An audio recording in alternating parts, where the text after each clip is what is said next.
Hello दोस्तों, कैसे हो आप सब। आप सबका स्वागत है लर्न विथ मार्क में। आज हम लोग कवर करेंगे यूपी पीसीएस और यूपीएसएससी जैसे एग्जाम्स के लिए भारत के संविधान का जो विकास क्रम है उसके ऐतिहासिक पृष्ठभूमि की अर्थात हिस्टोरिकल बैकग्राउंड के बारे में। तो हिस्टोरिकल बैकग्राउंड को पढ़ने से पहले भारत के संविधान के बारे में जानेंगे और उसका हिस्टोरिकल बैकग्राउंड जो है वो कैसे और कब कहाँ से जो है इसका निर्माण हुआ है, तो उसके बारे में आज हम लोग जानेंगे। तो सबसे पहले देखते हैं भारत के संवैधानिक विकास का क्रम जो है वो हम लोग दो भागों में डिवाइड करते हैं।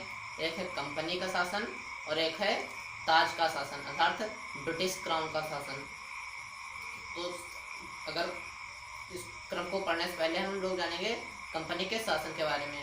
कंपनी के शासन को पढ़ेंगे उससे पहले हम देखेंगे कंपनी के बारे में। कंपनी जो कि 1600 ईस्वी में ईस्ट इंडिया कंपनी जो है भारत में व्यापार करने के उद्देश्य से आई थी। 1600 ईस्वी में जो है ईस्ट इंडिया कंपनी भारत में व्यापार करने के उद्देश्य से आई थी। इसको जो है महारानी एलिजाबेथ प्रथम के चार्टर द्वारा भारत में व्यापार करने की अनुमति प्रदान की गई थी। लेकिन होता क्या है, यह कंपनी जो है 1757 ईस्वी के युद्ध के बाद जो बंगाल के नवाब सिराजुद्दौला और जो है अंग्रेज़ों के बीच लड़ा गया था, उसमें अंग्रेज़ों की विजय के साथ जो है यह कंपनी एक व्यापारिक कंपनी से राजनीतिक कंपनी में परिवर्तित हो जाती है। यहीं से जो है इसकी राजनीति की शुरुआत हो जाती है। यह कंपनी जो है अब राजनीति में भी हस्तक्षेप करने लगती है।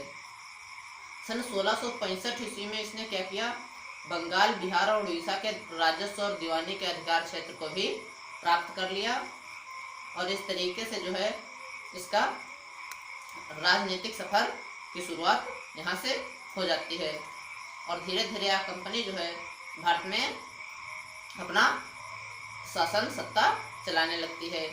और इसके बाद क्या होता है, स्वतंत्रता मिलने के बाद इसके बाद क्या होता है कि जब 1857 ईस्वी की क्रांति हो जाती है तो उसके बाद ब्रिटिश की जो महारानी थे उनको महसूस होता है कि अब जो है ईस्ट इंडिया कंपनी के बस की बात नहीं रही कि भारत में शासन को चला पाए। इसलिए क्या करते हैं, 1858 ईस्वी में जो भारत की सत्ता है, शासन है, वो ब्रिटिश क्राउन अपने नियंत्रण में ले लेता है और अनवरत रूप से भारत को स्वतंत्रता मिलने तक चलता रहता है।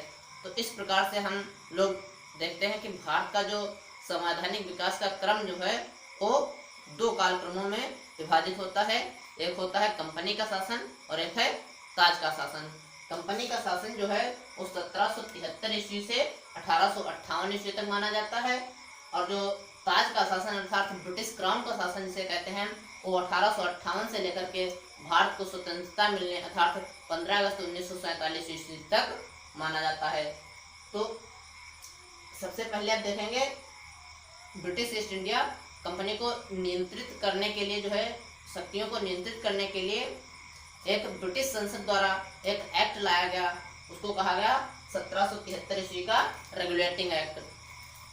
ब्रिटिश ईस्ट इंडिया कंपनी की शक्तियों को नियंत्रित करने के लिए ब्रिटिश संसद ने जो क्या किया, एक एक्ट लाई, उसको कहते हैं 1773 ईस्वी का रेगुलेटिंग एक्ट। इस एक्ट में क्या प्रावधान किए गए थे उनके बारे में हम देखते हैं। इस अधिनियम द्वारा बंगाल के गवर्नर को बंगाल का गवर्नर जनरल बना दिया गया। मतलब बंगाल के गवर्नर का पद जो था अब वह बंगाल का गवर्नर जनरल हो गया और बंगाल का प्रथम गवर्नर जनरल जो था वो लॉर्ड वारेन हेस्टिंग्स को नियुक्त कर दिया गया। इसी अधिनियम के अंतर्गत जो है कोलकाता में 1774 ईस्वी में एक उच्चतम न्यायालय की स्थापना की जाती है जिसमें एक मुख्य न्यायाधीश और 3 अतिरिक्त न्यायाधीशों की नियुक्ति की जाती है। तो कभी कभी एग्जाम में पूछ लेता है कि किस एक्ट के अंतर्गत कोलकाता में सुप्रीम कोर्ट की स्थापना की गई थी। तो इसका राइट आंसर जो होता है वो है 1773 ईस्वी का रेगुलेटिंग एक्ट। और इसके बाद हम पढ़ेंगे 1781 का संशोधन अधिनियम।